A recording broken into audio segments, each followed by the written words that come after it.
Hey, it's your boy Freshy Fletch, and I'm back with another video. Welcome to a fresh start. And if you're here, I assume you want to better your life. Today, I want to go over 3 important questions that you're going to be asked on an interview. Now, it's not a guarantee you'll get these questions, but more than likely, they're going to ask you some form of these questions during an interview. This is very important, so just stay tuned, and I'll see you in the video.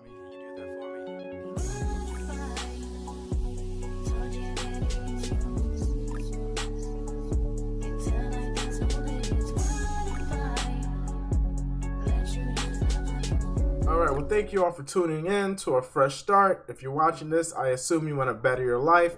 Today's topic is interviews, and particularly 3 specific interview questions that you're probably going to be asked, and how to answer them, obviously. A lot of interviews are going to be generally the same. They're going to ask you a form of questions about your life experiences, why you want to join the company, past history, same thing, but you get the gist of it. They all have like a similar flow of questions. Now, as you go into higher level positions and more higher paying positions, the questions are going to get a little bit more detailed and specific and require generally a higher level of knowledge and personal experience in order to answer those questions. But for this one particularly, or this video particularly, I'm going over some general questions that more than likely they're going to ask you.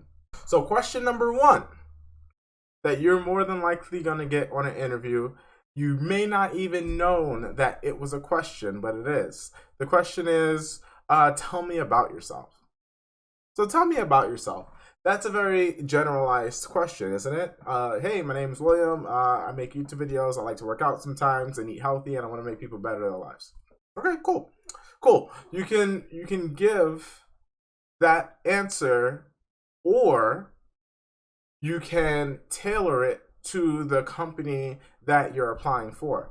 So for instance, if I'm going to apply at Walmart, say, tell me a little bit about yourself. Oh yeah, well, my name is William. I actually have worked in retail in the past, so I have a lot of experience in that area.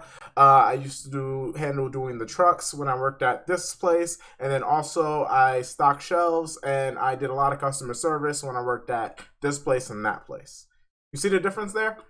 The difference is you are applying your past experiences, but also trying to show them why you would be an asset to the company. So that one's kind of a trick question, but remember, why do you want to work for us? Throw in some details about your past experiences for that one. The second question that interviewers love to ask is, what are your strengths and your weaknesses? They usually put both of these into one question, so it's really like a 2-part question, and they want to see exactly what do you think you're good at and what do you think you need to improve. So for your strength, you're definitely going to want to list something that shows a good quality about yourself. So let's say, always being on time, finishing tasks that I complete,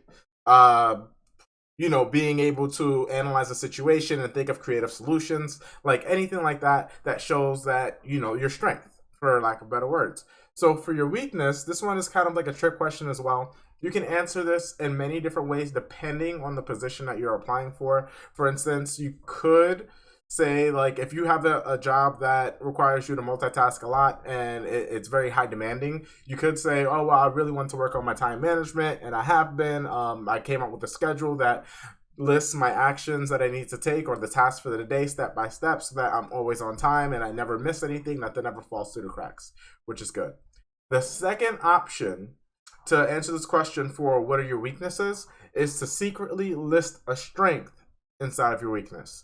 Let's say I'm a perfectionist. They're like, what do you mean? So I really feel like I have to get every detail correct. So sometimes it requires me to take additional time on task because I'm trying to make sure that the product that I deliver is up to my expectations. So there, you're showing yourself a weakness. Sometimes it takes you a little bit longer to do things, and you're showing a reason why, which is a strength.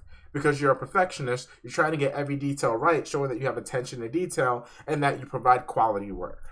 So there's a different way of thinking about that question next time you need to answer it. So the third common question that I'm going to help you answer today is, hey y'all, don't forget to support your boy by hitting that subscribe button.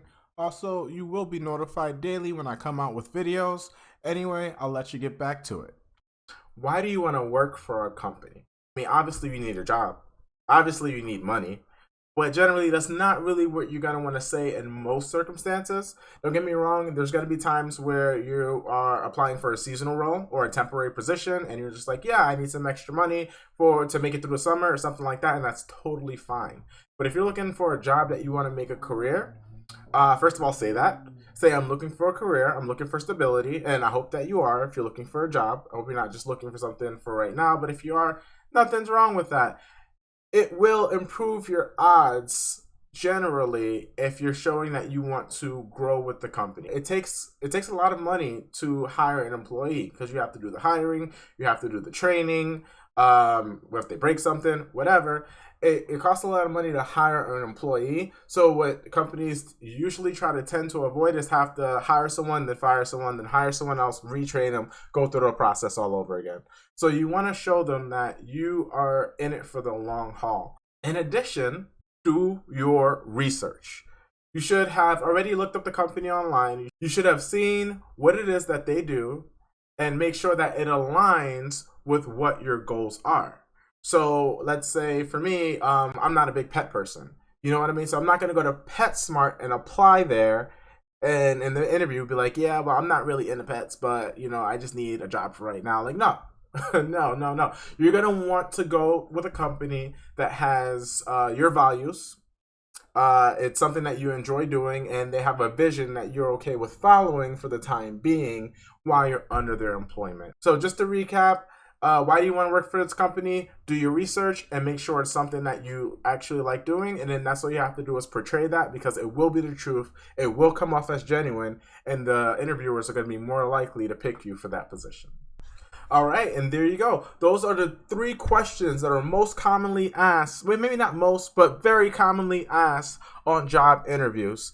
As always, in a job interview, make sure you're dressed to impress. Make sure you're smelling good. Make sure you look good. Get your hair cut. Get your hair did. Whatever it is, treat it like it's a date, because that's really what it is. It's you judging them to see if they'll be a good fit, and them judging you to see if you'll be a good fit, so that you guys can work together in collaboration in the future. Anyway, if you like the video, please go ahead and hit that like button. If you want to support your boy, go ahead and subscribe. You can interact with me via the comments. And as always, don't forget the bell for notifications. It's Freshy Fletch in the flesh.